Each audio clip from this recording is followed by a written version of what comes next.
Преобразилась и библиотека в Эжве. «Алый парус» – теперь это современный информационный и интеллектуально-досуговый центр. Одно из новшеств – игровые терминалы. Это своего рода компьютеры, в памяти которых находится до 300 игр.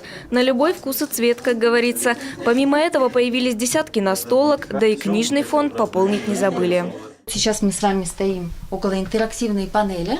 Она же и телевизор, она позволяет играть детям, там можно проходить и тесты определенные, и это можно сделать не одному человеку. Экран делится на 2 части, на 4 и даже на 6. Не забыли здесь о краеведении, модели исторических строений столицы Коми, книги о родной земле, ее флоре и фауне. Иными словами, все то, что поможет детям узнать больше о своей малой родине. Здесь же и карта региона. Любой желающий может собрать республику, что называется, по кусочкам.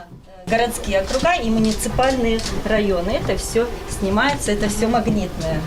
По подсчетам, за один только прошлый год «Алый парус» посетили около 30 тысяч человек. Это, к слову, половина населения Эжвы. И в основном это именно дети. Стало быть, после модернизации этот показатель еще увеличится. Ведь теперь это не просто библиотека, а место притяжения. Не секрет, да, что сейчас не такой интерес вызывают книги у детей, как, допустим, в нашем детстве.